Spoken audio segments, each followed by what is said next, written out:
welcome to another fine episode of Film Logic, a movie podcast about the movies of yesterday, today, and tomorrow, with every fandom in between.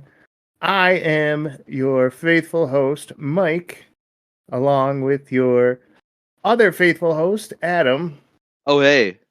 Yes, but we have two castaways. One that's stuck with us, and the other one that wanted to see what all the hype was about. And as you know, this is our serious episode, so we're going to be talking about real movies that deserve a shot at our affections. Not that those other movies aren't as good. Oh, who am I kidding? But I am with Ivy. Hello, Ivy. Hello. Yes. And I am with Vincent. I am here. What's up? All right.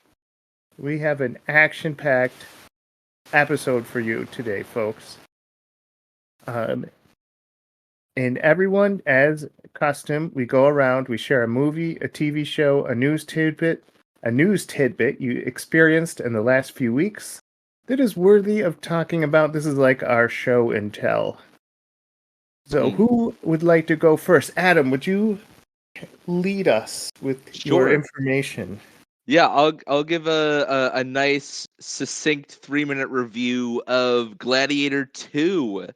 Nice. I saw it over the weekend, and let me just say it's fine. It's okay. It's like, a movie. Solid, 6.8 out of 10, 7 out of 10. Yeah, it's just fine. The visuals are pretty good. Although for, a James Cameron film, you'd expect like the sharks and the monkeys that fight in the Coliseum to look better. And they just don't. Mm-hmm. And yeah, it's just kind of like what makes the first one so epic was just like the scale of it, and the way that it's like told through just like perspective, like camera perspective. It just like everything just felt big and scary, and like it was like intense. And in this movie they somehow made everything bigger, but the scale felt smaller. I don't know how to explain it. It's like all these fights like take place in the Roman Colosseum, but it just like the scale of it just didn't it just didn't feel epic, if that makes sense. Like there's this one sequence where they perform this battle between the Spartan naval fleet and the Persian naval fleet in the Colosseum. They like flood it, and then they fight on these like trireme boats.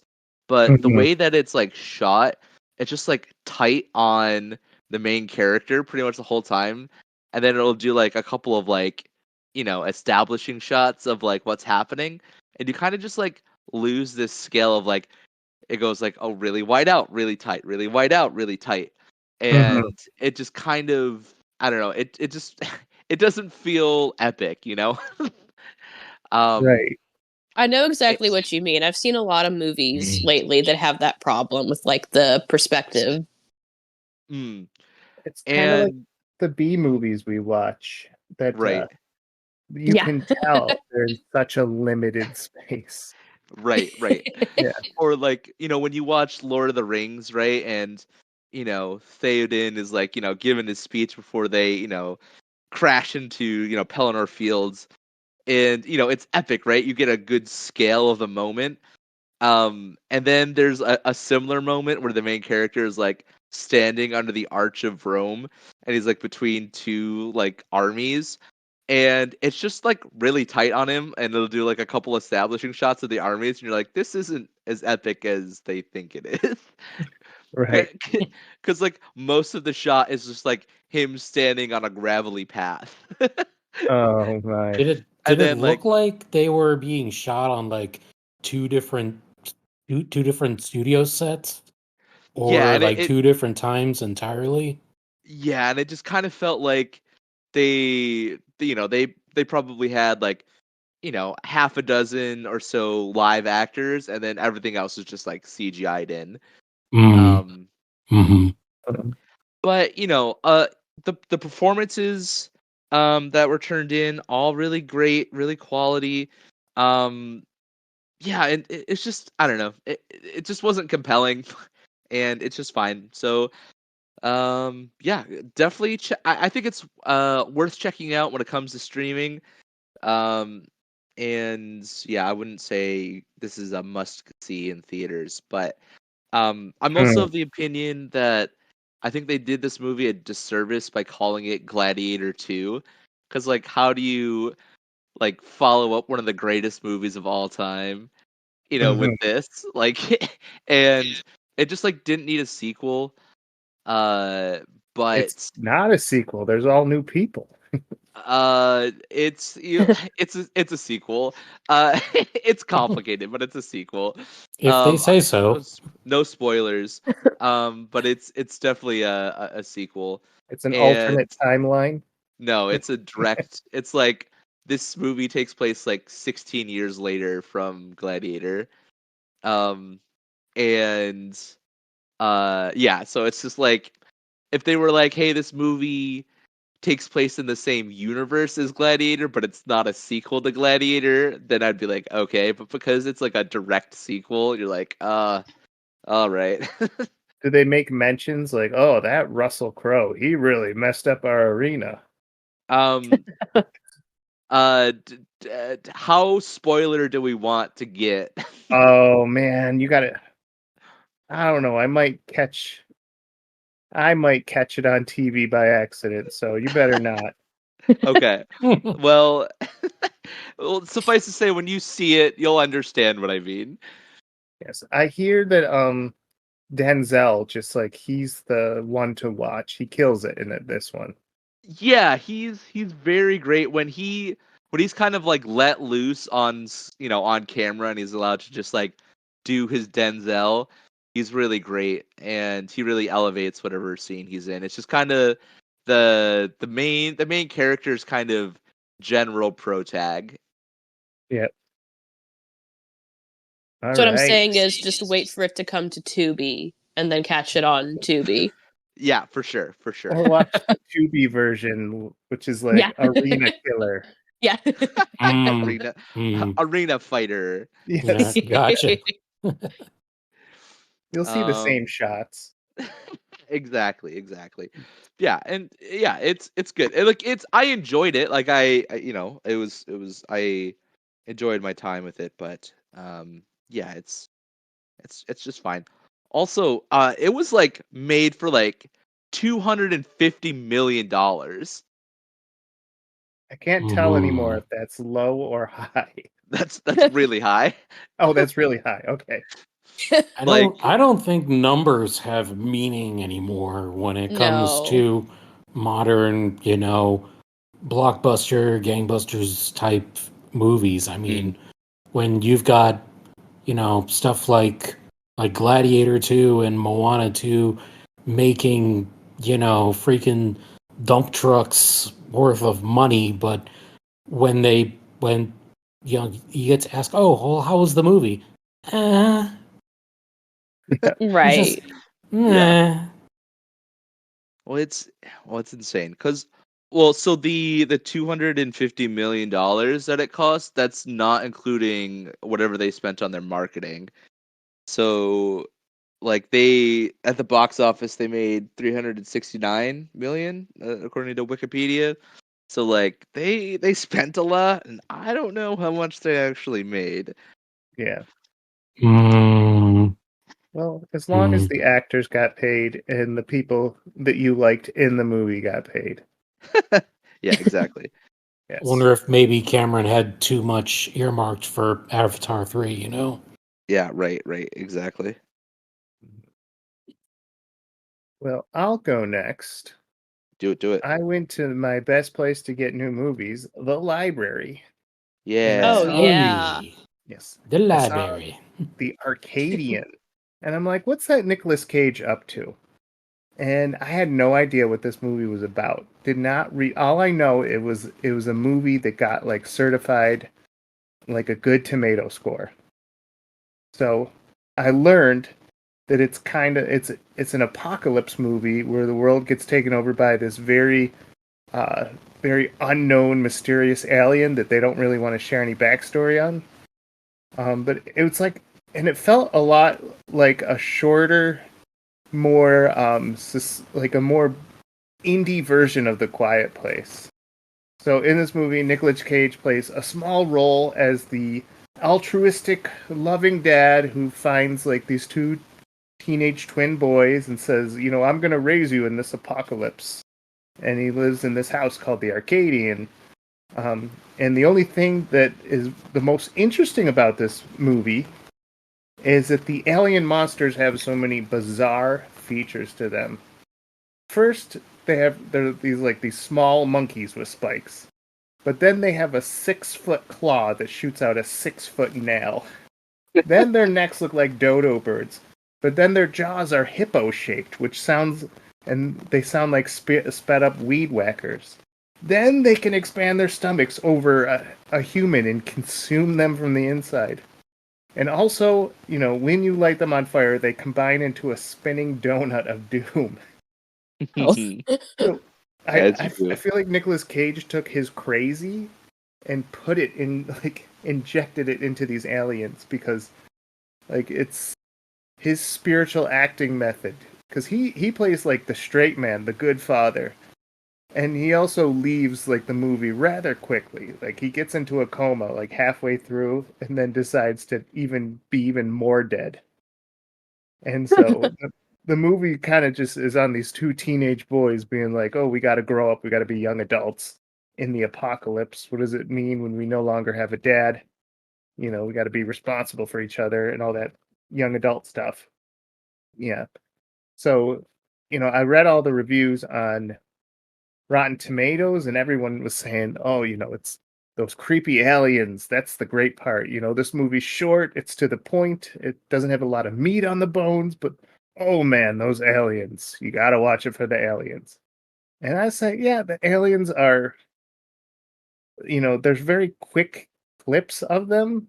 So you can never really get a good look at them. And they're kind of in the dark, so you're like, oh, I kind of make the shape out of the alien. I just know that it's a dodo bird with a hippo that's on meth, and it can suck you up like Kirby with its stomach and turn into a spinning donut of doom. So, people are saying, oh, that's the crazy part. You gotta watch it. So, I'm I still give this. hearing descriptions of maybe like bipedal, bilateral symmetry type aliens. So I mean that just screams basic alien to me. I mean Right. anything that stands up on two legs and has, a mirror image of, like us Yeah. basically, but with, some H.R. Geiger or other stylization. I kind of like aliens when they have like really really out there designs. Like everyone expects aliens to kind of stand up on two legs and have two Right. eyes and have Right. a cranial structure like people. Nobody expects aliens like the Blob anymore. Right. Just Right. amorphous, gelatinous, sort of, killing piles of flesh. Or, I think one of the War of the Worlds, maybe, did they have like some kind of like jellyfish shaped Yeah. The way they're aliens? explained is that, like, the legs have trouble holding themselves, so Oh, they kind of like shimmy on their stomachs or something. okay. Well, that's a little different. Yeah, Hmm. Hmm. yeah. I I feel wanted to like, watch it like when I heard about it, but I never got a chance to find it anywhere. yeah. I mean, it's Guess I'll like, check my library. yeah, it's Adam's Gladiator too. It's It's okay. fine. I'm glad I watched it, and it's kind of like, oh, that was a weird, funny movie. Well, not funny, but not haha funny, but like that was that was a different flavor, Right. and I just feel like the director's like, okay, we can't compete with the Walking Dead or the Quiet Place, so we just got to make the most messed up alien you can think of. Yell out some features. A dodo bird like neck. Okay. Sounds like a weed whacker. Okay. Has a 6-foot reach with its claws, and then a 6-foot nail that comes out of that 6-foot claw. Sounds weird, but okay. It's just, yeah. And then the whole combining into like you said it was like a rolling. So it's like they make a self propulsion wheel out of Well, yeah, like themselves. when they're on fire, okay, it's the most out of the blue thing, but I think they needed to end the movie with something memorable. So, as the house, okay, spoilers. Um, Ivy, I won't share the Whoa, whoa, spoilers. whoa! Why do you get Oh, to I share don't care. spoilers, but I don't? All right, I need consensus of everyone before I share the spoiler. I don't care about spoilers. I'm All right. I good. don't care. The house gets blown up, and they escape. Whoa! To the, I know. The house is called the Arcadian, and it blows up, and they get into the truck or some kind of golf cart thing that they made. And as they're driving away, you see this rolling like sack of monkeys. Kind of What?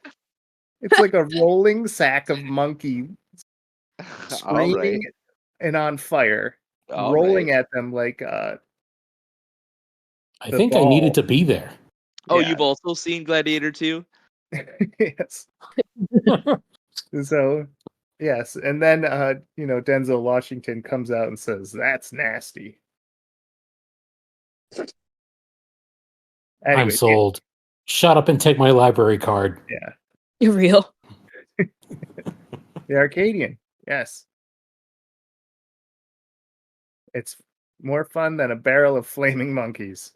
I Destined to think be a that was the classic. tagline. Yes. All right, Vincent, you're up. What did you see that's fun? Okay, well, Or not fun? well, life is Okay. too short to not do fun things, in my opinion. So I have been like knocking out my like must watch list of anime. And finally last week I got around to watching Cowboy Bebop. Now, if I had a time machine, I would go back like 10, maybe even 20 years and just smack the hell out of myself for just sleeping on watching this because there's a reason why Cowboy Bebop is regarded as, quintessential anime. Okay. Because this is like gritty, dirty outer space sort of adventuring what was pioneered in the Alien movies and like in the Firefly TV series. Actually, I got a lot of sort of anime Firefly vibes from Cowboy Bebop. And well, kind of in a nutshell, the Bebop is this spaceship that the protagonist Spike Spiegel rides in with the captain and the mechanic Jet Black, who's kind of like he's like a grizzled old sort of like ex-cop, like an ex-space cop, and they're bounty hunters. They try to go around the galaxy scooping up bounties so they can keep their ship patched together and floating through space so that they don't die in the void. And along the way, they pick up, a couple of other, happy-go-lucky characters and like a woman who looks 20 something but is somehow over 60 years old who can't stay away from like the casinos and the ponies and all the gambling and stuff. Seems like every time they make a profit on a bounty, like she goes out and she spends it all. Like, because life is too short to not have fun with your money, right? I mean, who cares about like food Amen. and, fuel, those trivial things. And then there's Ein, who is regarded as some kind of an intelligent data dog. They don't really go into much more detail than that. And then they pick up a kid named Edward, who is it's kind of like an androgynous, like female-esque little weirdo gremlin who's just this master hacker, can like break into anything. Like I guess the plot armor on them is there's no top secret server that's too secure for Edward to break through.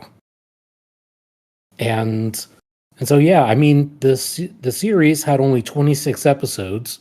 I mean, it wasn't renewed because I mean I guess it had trouble getting an audience in Japan.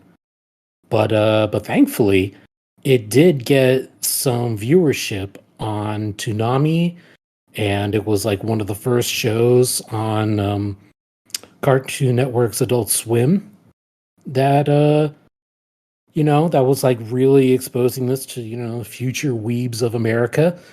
And so yeah, this got a lot of underground notoriety for the main voice actor, Steve Blum, who voiced Spike.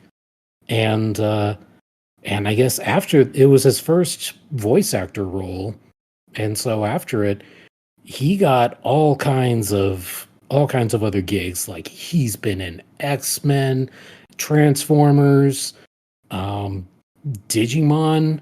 I mean, just all kinds of stuff. Like you name it, he's been in it. Ooh. Yes, 26 episodes. I always assumed that Cowboy Bebop was like on its 12th season. Right. Oh man, I wish. It just feels like it should be. Yeah, and Netflix tried to reboot it, but apparently they did a real garbo job of it. So Yeah. like I won't even entertain the notion of seeing it just because.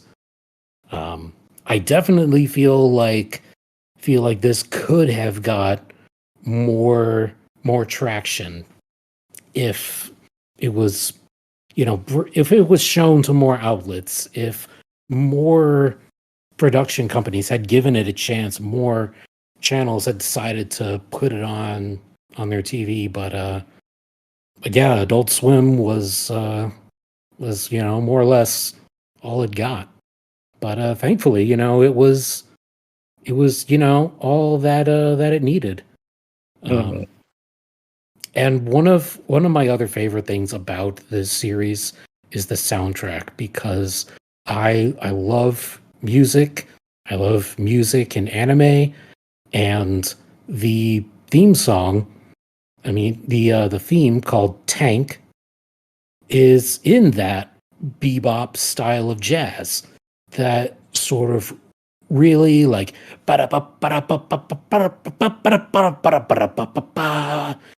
that sort of like too hard to play sort of jazz. Mhm. I mean, stuff like that. Like Charlie Parker played a lot of it back in the day, and I mean they've got other musical stylings, because this came out in 1988, which was like pretty much like the pinnacle of like alternative rock, sort of buck the establishment kind of music. And there was also a lot of industrial rock that was happening through the 90s. Stuff like Ministry, KMFDM, Nine Inch Nails. So, I mean, there's a little bit of everything throughout the show. There's, the heavy metal, there's rock, there's like folk western type music, and yeah, it's just a trip that should have lasted longer than it did. You know, I'm grateful for, for what it is, and I would recommend anyone who's had even just like a passing interest in anime to go and watch Cowboy Bebop. It is like fundamental anime. My friend really, really likes it, and she tried to start me on it like years ago. I'll get into that story in my next part. But I watched like 2 episodes and I got bored with it because it was one of the first things she ever showed me. So I'll probably go back and rewatch it now because now I do watch anime. So yeah, definitely try to give it another fair shake. Yeah. She bought a corgi dog because of that show, I think. Yeah, so. Yeah, that's what Ein is. He's a corgi with the little stubby legs. Little doge. Excellent. Ivy, tell us your story. Okay, so before I go into it, I'm going to quickly run through my history with watching anime. So it'd be like a calibrate your taste thing. Like if you like these things, you might like this, even though it has nothing to do with each other. I did not grow up watching any anime whatsoever. I never had an interest in it. And then 3 years ago, my best friend tried to get me started on different anime. And she showed me the first one she showed me was the episode of Promised Neverland. Which, if you don't know what that is, it's about children being eaten by monsters. And the first tough start. It's really, really a really dark first episode. And I was like, I'm not watching this, bro. So then she turned on Cowboy Bebop, and I got kind of bored. And then she turned on Erased, and I got kind of bored. And then her boyfriend at the time turned on JoJo's Bizarre Adventure. And I was like, oh, this is perfect. I love the animation. I love the pacing of the story. So my boyfriend likes JoJo, so that's what I watched for the first anime was JoJo's. And it's one of my favorite things of all time. And that's what got Your me. Your boyfriend has good taste. Yes. JoJo's is peak fiction. I'm sorry if I could just jump in real quick. Oh yeah. As far as music goes, that is another example of an anime with a stellar soundtrack. I mean you had Yes doing the first end theme song. Come on. The past 2 years, a bunch of parts of the soundtrack and themes are on my Spotify Wrapped. So I definitely love the music. That was the first anime that I watched. And then since then, he's gotten me started watching some Dragon Ball, which I do enjoy. I have seen a season and a half of One Punch Man, which I really liked. My friend had me watch Bungo Stray Dogs, which I liked. So all in all, I haven't really seen any just absolute garbage ones. But for the most part, they were shonen, action or fantasy anime, except right. I do really like My Happy Marriage. That was a comfort show. So for the most part, I've seen 5 anime, and I just keep rewatching them. So I haven't seen ones all the way through lately, that are new. But a few months ago, one of my other friends, I was at her house, and she was like, "Have you seen Fruits Basket?" And I was like, yes. "No." And so she showed me the first 2 episodes, and I was like, that's cute, Yeah. And I watched the next 5 episodes at home, and I got a little bored because it was just it's a romance anime, Did you? And at first it's just kind of high school hijinks, and I was like, I'm not in the mood for this. And so I randomly, a week and a half ago, decided to pick it up again, and I finished it the other day, and it absolutely crushed me. It absolutely broke me. It Wow. I cried Yeah, like it can, 10 it can times. do that. Did Yeah, you it's bad.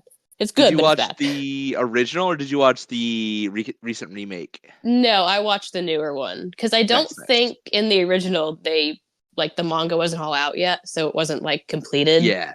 Yeah.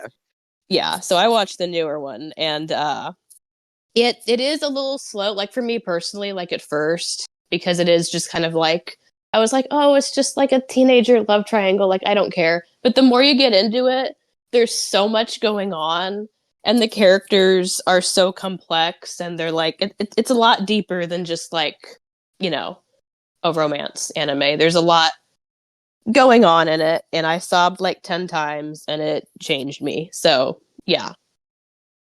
For sure. Wow. Sure. It's really funny. Yeah, so I'm the one who is left out because you're all like anime heads, and the last anime I saw was Actually, the term is weebs. Oh, all the right. last one I saw was Legend of the Tomb Raider. Lara Which Croft. is really an anime. I know it felt smooth, so I'm calling it anime. If All I can right. give a recommendation, though, my other favorite anime besides JoJo, it's called The 12 Kingdoms, and it's from like Mhm. 2004 or something, and it's not finished, but it is really, really, really good. It's really like just a great piece of fiction, and it's like my favorite thing. And it's really like I don't know, it's just very well the Yeah. world building is just insane. It's very deep. Yeah. For some reason, I have like a fondness with the kinds I grew up with, but like a bias against new stuff. Because if you talk about like Dominion Tank Police or Record of Lodos War, any Yeah. of those ones, I'm like, yeah, man, those defined an era. But if you're like, you're lying April, ew, gross. What am I, a loser? Yeah, there's a lot that I think are overhyped. Just personally, everybody loves Jujutsu Kaisen. I hated that. That was awful. That was not well written at all, in my opinion. Mhm. Mhm. Well, Yeah. welcome to Anime Analysis. Yeah. We'll do it. It's a We'll new have to do segment, Yeah, we'll have to do an anime episode. Sure. please. We Everyone always has to talk give me a about- homework for sure. assignment for that episode. We'll have you watch like one episode each of our favorite anime. And you pick which one you like the best. If you Okay. have Hulu, I have a recommendation. Oh, Devil is a part-timer is just it's funny, it's lewd, it's like full of action, it's got a little bit of romance. Well, there's a fair amount of simping in it as well, but it's got like a little bit of everything, I feel. you had me at simping once I looked that up. Once I know what that means.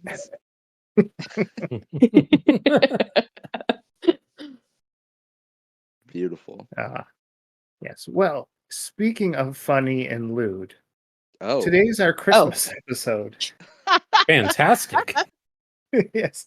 Merry. And everyone knows Christmas movies, they either fall into the classic all-time categories or they just kind of pass by you. But no one ever talks about like the hidden gems and the underrated stuff that like has a special place in our heart. That no one ever talks about that. They never make the top 5 list for anyone. Everyone wants to talk about Elf, or they want to talk about, I can't think of anything other than Elf, but No, that's fair. the Christmas Santa to the Claus, they want to talk about Right. those.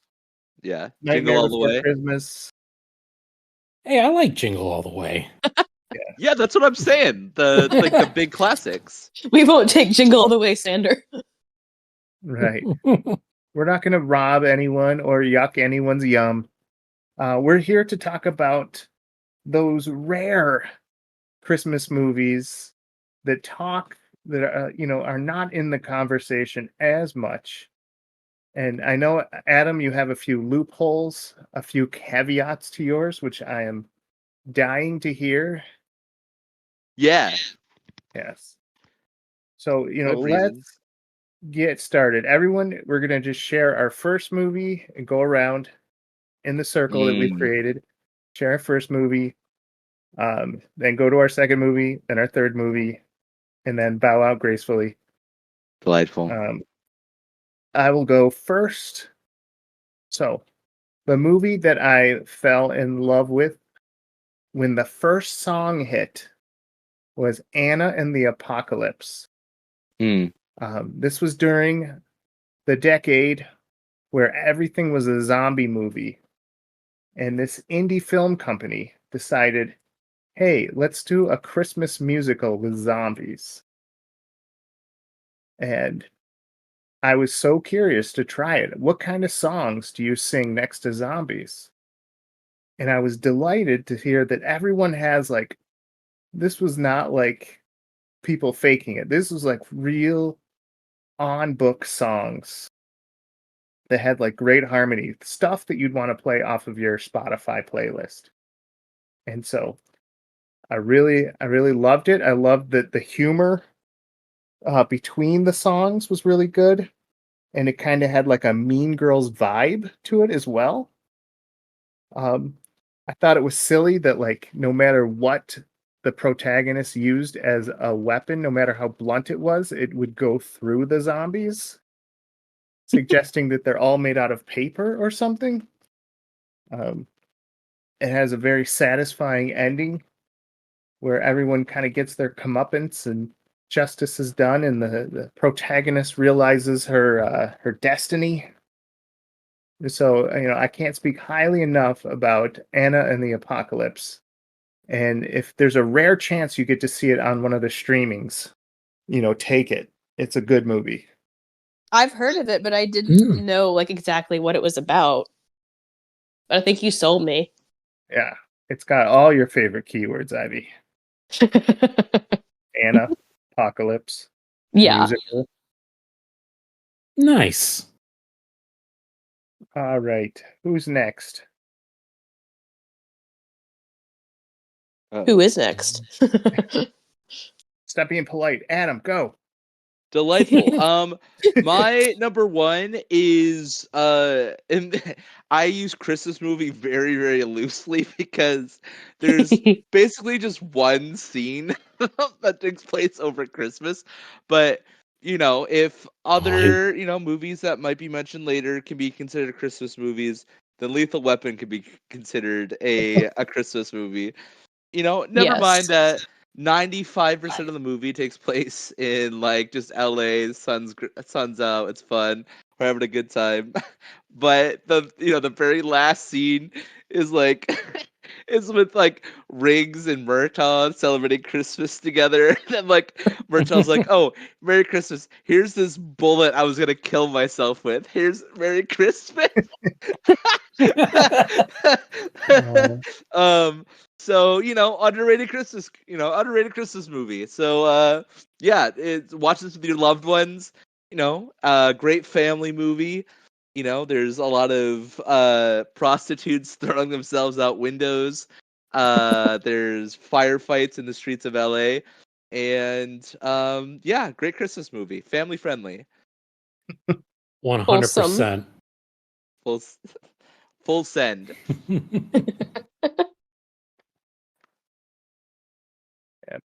All right. Moving down this train, Vincent, your underrated Christmas movie. Well, have I got an anime Christmas movie for you? Oh. No, not really. Not really. No. I was doing a bit. It's called Elf. But Probably. Elf the anime. I might actually watch that. No, but kind of, piggybacking off of, what Adam offered us just now. I would like to also, I would like to stand on my soapbox. I would like to say, I will die on this hill and say that Die Hard is a quintessential Christmas movie. Oh yeah. I will say it 100%. You can fight me on it. I will take this to my grave. It's not Christmas until Hans Gruber falls from the Nakatomi building. It's just, a big bad German bad guy wants to steal the Christmas spirit from, the holiday party in, Nakatomi Plaza. And what does John McClane need to do? He needs to crawl through the vents. He needs to take out some bad guys. Like he needs to get a machine gun. Ho, ho, ho.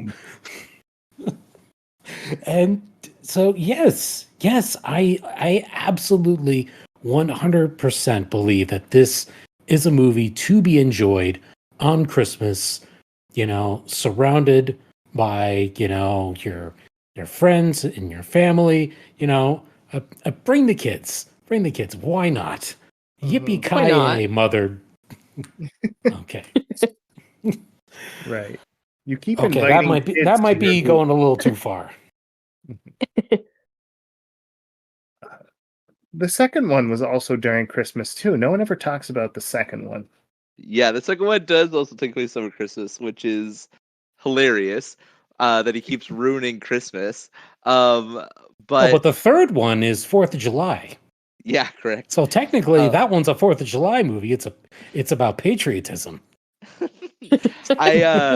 I feel like Die Hard has kind of come full circle, whereas like people were like initially like, yeah, this is just a movie, and then someone was like, oh hey, did you know Die Hard is a Christmas movie? People were like, no, it's not, and now people are like, yeah, it is. It's now a Christmas movie. Right. So I love how it's like come full circle. I love it. Yeah. And I will give Lethal Weapon a pass as a Christmas movie, but I will not give any of the Harry Potter movies a benefit of being a Christmas movie just because you have 2 or 3 scenes filmed during the Christmas holiday does not automatically ascribe, the Christmas movie status to freaking Harry Potter. But they at least actually mention Christmas. Like in Die Hard, they don't really. It's not like, you know what I mean. But it's a Christmas party that Hans Gruber crashes. Yeah, and everyone's depressed, which signifies Christmas. Yes, that's what Christmas is all about. Crippling depression. Yes. I always like the logistics of that. I always like the logistics of the fact that like they're in another dimension, but they still like have the same holidays and everything. It's like, what is like the intersection of like our world and like the wizard world? Like, where does it begin and end? Well, I think in the canon of the thing, I think Santa is a wizard. Oh. Well, Father Christmas is definitely a wizard. What about George Washington? I want to see them with American flags and grilling. It's the 4th of July here at Hogwarts. Yes. All right. And Ivy, your Christmas. Oh my. So, like 2.5 years ago, I did an episode with you guys where we talked about like Christmas movies that aren't, Christmas movies. They just happen to take place at that time. And I forgot to put one on there. And I always like kicked myself for that because it's the perfect option. Yeah. And I have my chance now. And at this point, it's been like 4 years. Yes, it's been like 4 years since I watched this movie. So I only have a vague recollection as to what it was about. But it's called Trancers. And it's from like the late 80s, I think, or early 90s. And it's about like a time traveler that comes to like New York or LA, I don't know, and has to stop like a zombie virus, but it takes place like during Christmas, and there's a whole scene like at a mall during Christmas, and like the mall Santa goes crazy or whatever. Like it's part of the story. So Ooh, this that's sounds my just pick. like A Christmas Carol. Right? It's the crazy mall Santa. Wow. 1984, yeah. Wow, I'm gonna I have to remember it check being that good out. though. Yeah, it was fun. Like it was a fun movie. Yeah, it has Helen Hunt. Oh wow, Yeah, nice. it's fun. So yeah. That's great. And that's what we're here for. We're here for the fun. And the Which, second chances. yes. Mhm.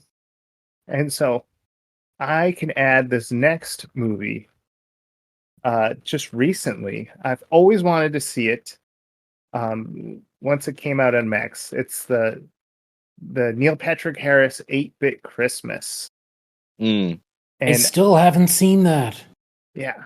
So here's the thing. I thought it was just going to be like a paint by numbers, talk about Nintendo, a few nods, a few winks at the 80s. That's done. But by the end of it, I was blown away by like this super redemptive ending about like sticking with your family, and like the surprise at the end is, it's not about getting Nintendo for Christmas, but it's about loving those. And it was like such a good redemptive story to like some pretty funny jokes. I laughed out loud. And I generally like Neil Patrick Harris just narrating things and talking, ever since Dr. Horrible, the sing along podcast. Yeah. I've loved just to hear his voice. I don't know if there's a service where he can talk you to sleep, but I'm pretty sure. Oh, I'm sure there's something like that out there. Yeah, I'm sure he'd be up for it. But yeah, he does a great job in it. Those kids, it's kind of like in the same vein as Goonies a little bit, and like how the kids interact with each other. And I was dying of laughter of the kid who's allergic to SpaghettiOs, and how he takes one for the team and eats SpaghettiOs so he can vomit for like straight 10 minutes, which they show you. it's Nice. it's that kind of stuff that I'm like, why is this working for me? This is working for me so much. There hasn't been a single elf or killing or vent crawling scene, and I love this movie. Yeah, so Beautiful. the only thing I didn't like is there were some licensed video games they could show, like Paperboy or Rampage, but like when they had to make up a video game, it looked way too advanced for the 80s. Like it was like these very clean pixels, and it looked like it was like the most awesome version of Street Fighter 2. And I'm like, yeah, no. There's never been a competent fighting game on the NES that looks. But Mike, you're supposed to suspend your disbelief. Oh, it was. I had It's to. fiction. Yes. So that's what took me out of it. Is like, don't try to trick me into thinking these are Nintendo games. But the one true thing they got right, and I'm so glad they said it, is the Power Glove sucks.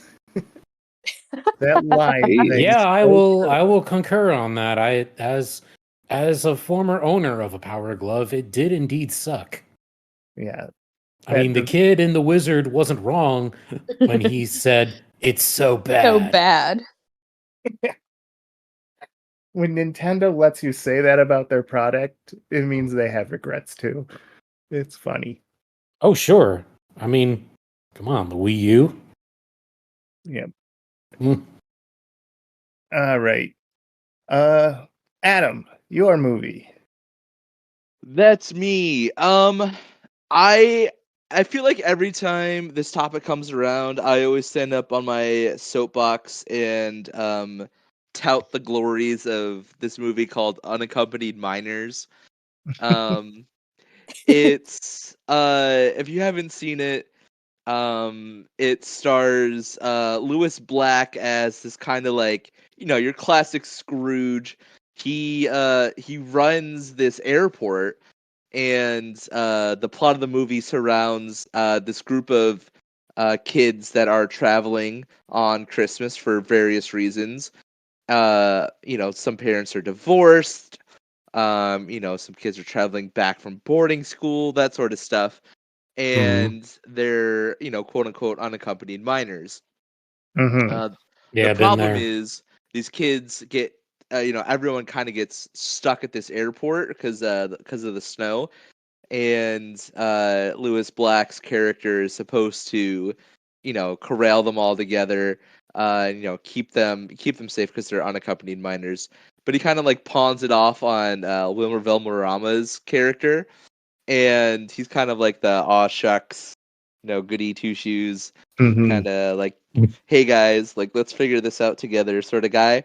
And the so as the story kind of goes on, the core group of kid characters, they through hijinks, because they're all misfits, they have to stay at the airport while all the other kids and the passengers get to go to this nice airport hotel. They kind of have to spend Christmas in this like dank, kind of dark cement room. So the movie is about like them trying to escape and get to and get to celebrate Christmas and to escape from the this airport. And there's just a lot of good quality family hijinks. It's kind of like Goonies, right? They all have a thing that they're good at, right? There's one tough, there's one tough guy. There's the lovable but dorky, main character with an annoying little sister.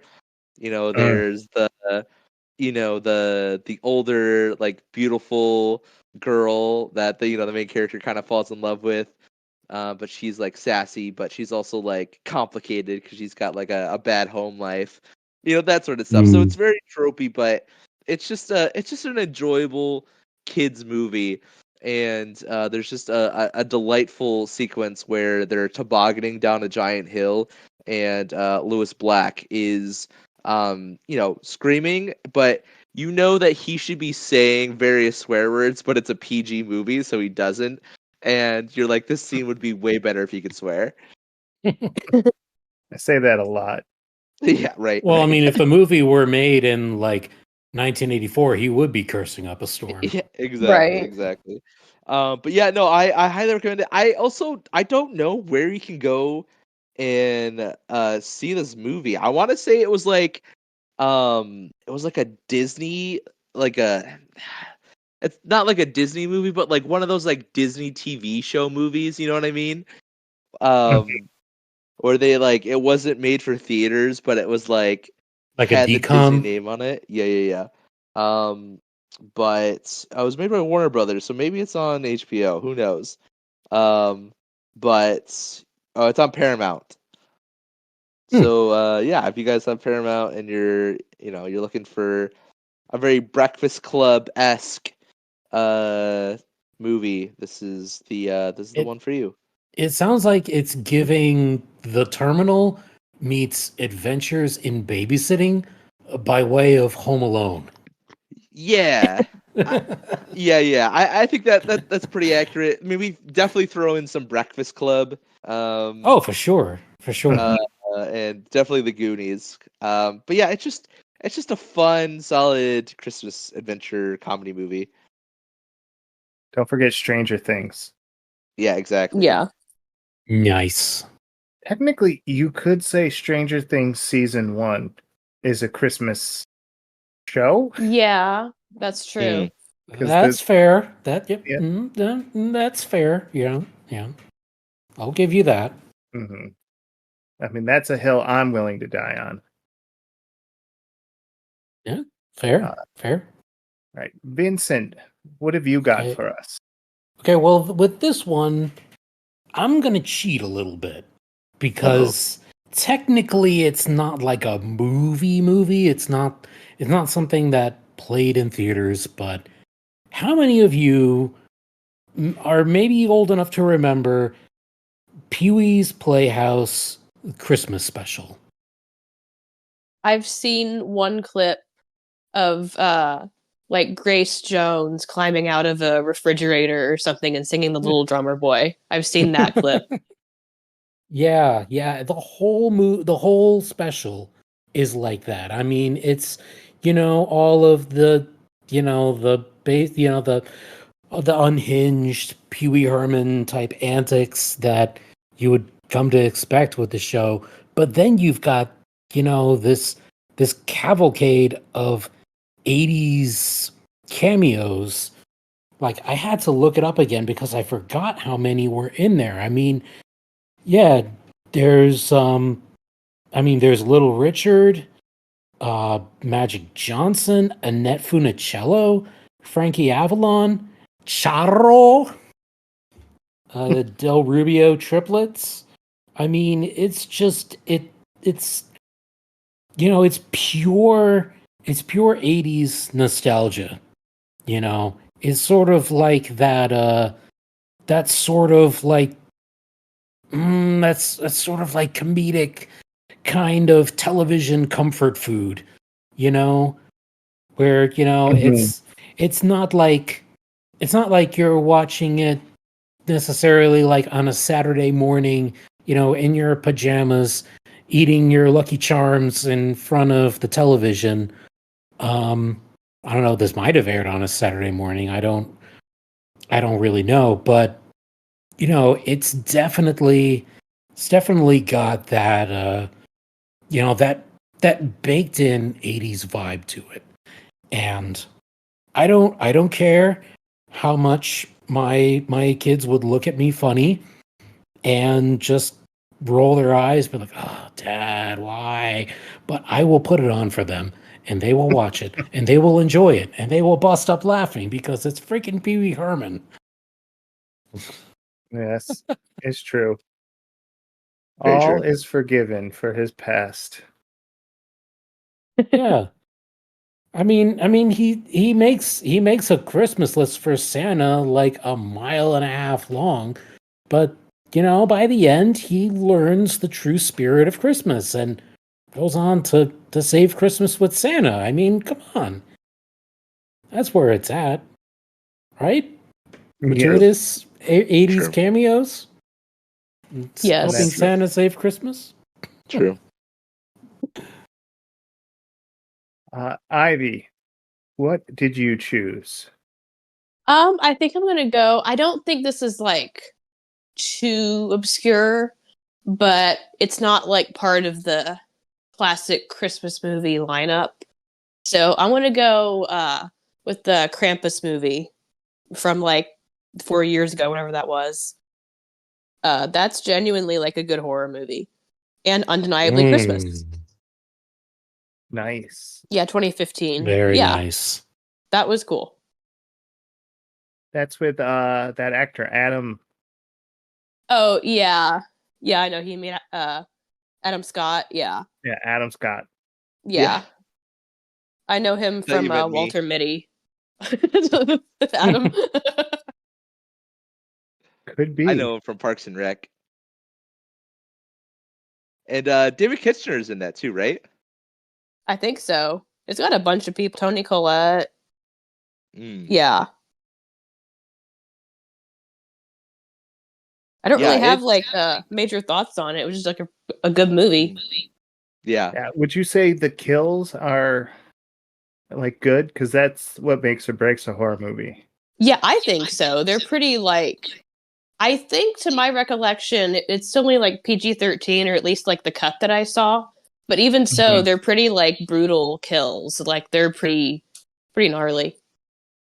Like the Five Nights at Freddy's movie No, kills are no, gnarlier no. than that. No. Yeah, they're more a little more horrific than Oh, that. like what the FNAF movie what we wish it was. Right, Yes. right. I like Gotcha. that. What the FNF? All It's right, garbage. Steve. All right. Get on with it. What's your next one? All right. So my final and third third movie, the untraditional route. You guys did it. You gave me the bravery and courage to do it. Do it. Even though this movie came out in April, it takes place on the December before Christmas happens. And it's the movie called Shazam. Shazam has a winter Christmas festival right into it. It has Christmas ornaments and wreaths all around it. And it feels magical because it has wizards. And we all know when wizards bring Christmas trees, it becomes a Christmas movie. Amen. So it's great fun. I've always loved the Shazam story. So glad that we got that one. It's got Chuck from the Chuck Show. I'm blanking on his name. Zachary Levi. Yeah, Zachary Levi. I'm so glad they gave him a chance. I'm sad he's not doing so well with his other movies about Harold and the Political Fan. But it made $1 billion. Okay. Well, you got me there. But Shazam is a Christmas movie. One, because it puts me in the Christmas spirit. It makes magic want to just jump alive in my soul. Two, because I'm sure if there was a deleted scene, it would involve Santa helping Shazam. For sure. Fight the doctor. And three is because Zachary Levi, he's a gift. He's the gift under the tree. And the kids that represent him in that are actually pretty good too. Like me some Asher Angel. Can't wait to see, his career kind of bloom. Nice. So, I love it. You can fight me all you want, but Shazam is a Christmas movie. No, I'll allow it. Yeah. It's probably got more legitimate claim than any of the other things that we said, right? Because isn't the finale to that they do a big battle at a Christmas carnival, right? I mean, I'm not really like a DC movies kind of guy, but based on objectively what you've described, I mean, yeah, I would definitely call it a holiday type movie. Mm-hmm. Mm-hmm. Yeah. If it takes place at Christmas, it's a Christmas movie.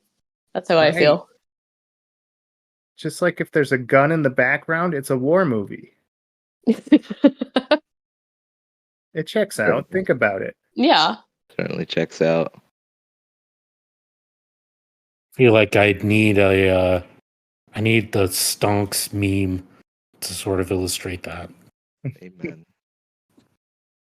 All right, shall I do my next one? Please do. Yes. Okay. So this is, while everyone has, shared maybe some untraditional ones, mine swings fully in the opposite direction, where this you might see this and be like, oh, this is a really, a classic Christmas movie. But hear me out. So my next one is The Muppets Christmas Carol. Fantastic. One of the greatest, Christmas movies of all time, right?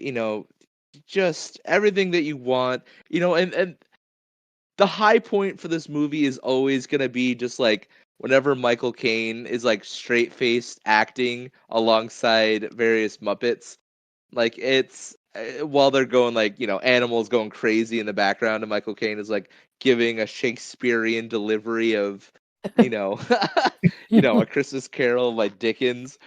But Gonzo and Rizzo are just breaking down the fourth wall into rubble. Exactly. But the reason that I say that this is underrated is I feel like this movie is kind of fallen by the wayside, right? When people talk about classic Christmas movies now, in recent generations, I think people say, oh, classic Christmas movies like Elf, and you're like, what? Mm-hmm. And this movie has almost become like an afterthought. so much to the point that at the office that I work at, everyone in my office, we love the Christmas Carol. So I work at a daycare, and outside of our office we have a picture frame with our names on it and a picture of ourselves so people know who's in the office and stuff. And every Christmas we always pick a Christmas movie and we pick characters from it, and they replace our pictures.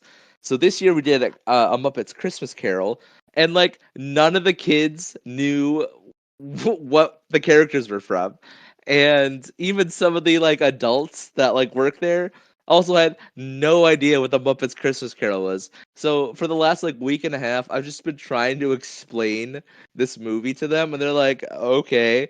I'm like, "It's on Disney Plus. Just go watch it. You have Disney Plus." And yeah, so this is my call to bring the Muppets Christmas Carol back into the national consciousness, back into the zeitgeist, and to reclaim its throne as the best Christmas movie of all time. I'll get behind that 100%. That's what I'm saying. The Muppets Haunted Mansion is the best version of the Haunted Mansion. Too. Yeah. It absolutely is. There's just so they didn't need to Muppets. make another one. Like, no, get off the phone with Danny DeVito. We're good. Okay? Okay, we got Gonzo taking a trip through this mansion, and it's meeting its 999 happy haunts, and yep, perfect. Cut, print. Absolutely. So if you want your holiday movie to really hit, you got to add Muppets. That's what I'm saying. And the Muppets, everything they touch turns to gold. And like the Muppets Christmas Carol is the best retelling of a Christmas Carol, and it might be better than Dickens's version. So That's a pretty high bar. This is the Muppets we're talking about at the height of their powers. But no, I think had Dickens been alive when the Muppets took their they spun their take on his novel, I think he would have enjoyed it. That's what I'm saying. So how does everyone feel about the Scrooged Bill Murray movie? Because I think that one's pretty great too. I haven't seen that. It was peak. Oh my gosh. Peak 80s. Yeah. Ivy, that is your movie. Like, that's what I should watch this Christmas. Someone looked in a crystal ball. They saw your vibe and your character, and they made this movie retroactively. I swear. Yeah. That's my Christmas plans. Mm-hmm. Yeah. I mean, Bill Murray was just coming off the disappointment of Ghostbusters 2 and, was looking for something to rebound on, and Scrooged was it. Yeah. So good. All right. Also, Vincent. it feels. Oh, sorry. I was just gonna say it feels like that movie Scrooged. They just dropped Bill Murray into the movie, and it's not him acting; it's just Bill Murray. Yes. reacting to things that are happening around him. I mean, what movie is Bill Murray not just playing some version of himself? That's fair. Even when he's FDR, he's Bill Murray's FDR. Exactly. Right. Anyways, yes, let's finish this bad boy up. Right, Vincent, go. Okay. All right. Now, my last pick, I'm gonna go with something much newer. Came out in the last couple years. It's been on Amazon Prime. But Violent Night with David Harbour. Oh. I saw that at the theater when it came out. Oh, nice. Yeah, I saw it last year on Amazon Prime with my mom.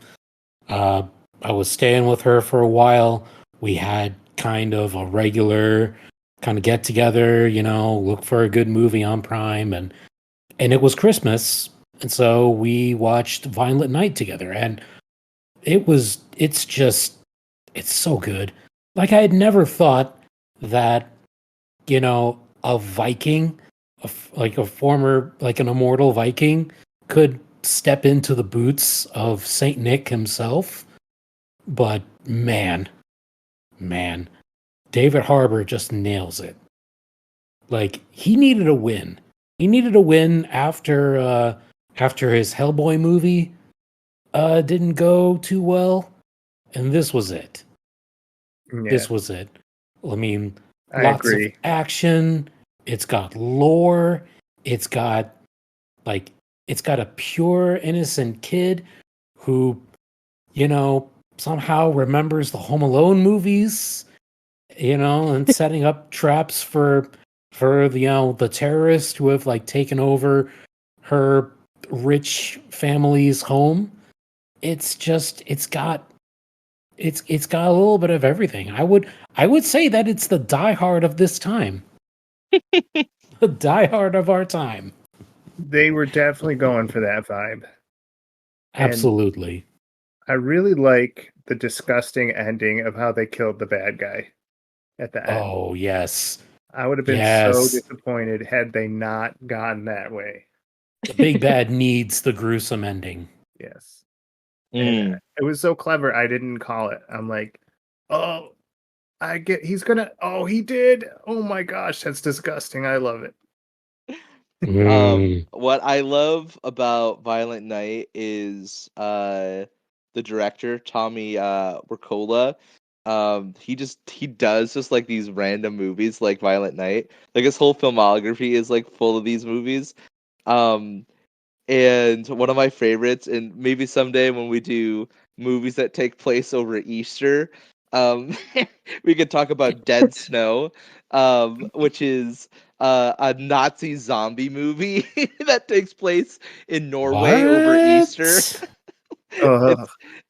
It's about like this like group of students on Easter break, and they go to this like Freljord, this like like whatever, and there's like a group of Nazi zombies that are Duergar, like the Norse zombie things, and there's like a hidden pile of Nazi gold, so they're like enchanted by it, and the Nazis are protecting it. It's just about like them fighting these Nazi zombies.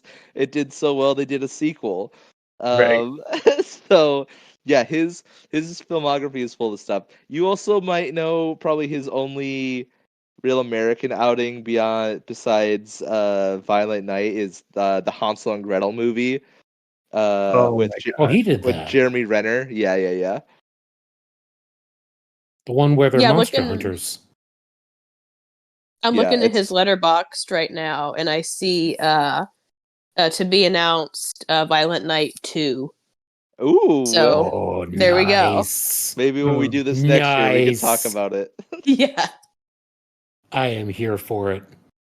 And if you really want to see how weird his stuff gets, he just wrote Spermageddon. So what?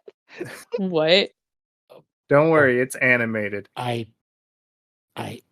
have more questions. I don't have words.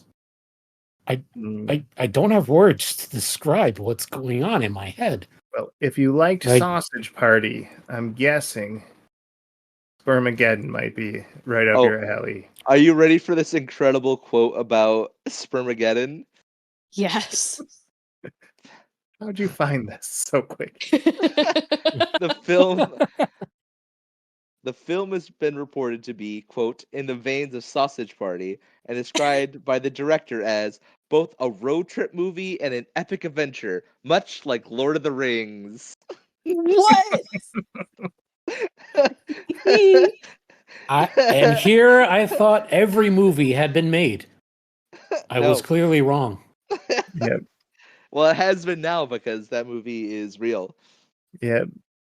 Anyways, let's. Oh, wow. Well, that's a thing that exists. Yeah. All right. Can you lighten the mood and bring us back to sanity, Ivy, please? Yeah. So my pick is called A Christmas Spermageddon. No. You had one job, Ivy. Nailed it. To get us out. Nailed it. I'm gonna go with it's another one that's like it's very much a Christmas movie, but it's not like part of the classics. Uh, and that's Christmas with the Cranks.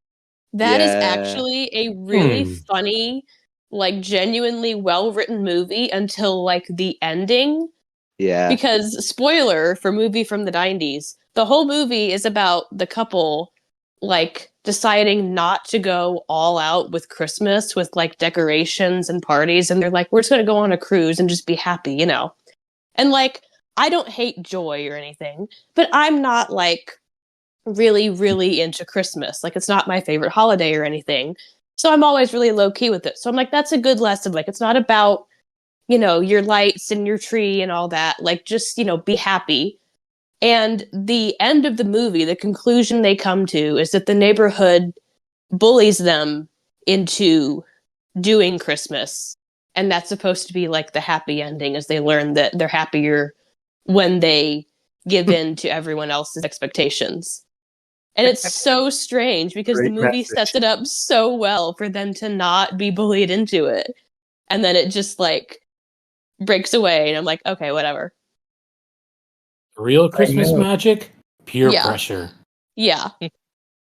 I also love how typecasted Tim Allen has been into just Christmas movies. Yes, yes, exactly. Mm, Exactly. I remember watching this movie some time back, and yeah, I do recall how the ending was sort of like it felt very like last minute stitched together. Like Right. like the screenwriter kind of had one idea. He had like point A, and he knew he had to get to point B somehow, and it kind of he only had like a weekend to figure it out. Right. So yeah, it's not high personally on my list, but I'm not gonna yuck anyone's yums. I'm not Right. I'm, mhm. I'm, just, I'm not gonna do it. All right. Well, there you have it. Those are the movies everyone needs to put on their watch list. And that assignment will be due by the end of December, so get on with it, folks. Though I'm pretty sure half of what we said is impossible to find. Oh, for sure. Yeah, search those old VHS uh, collectors. Go to the library and Yeah, look at go what to they're the getting rid of. library, guys. If you said, Mike, we can get rid of all these streaming series, and you can go to the library every day, I would consider it.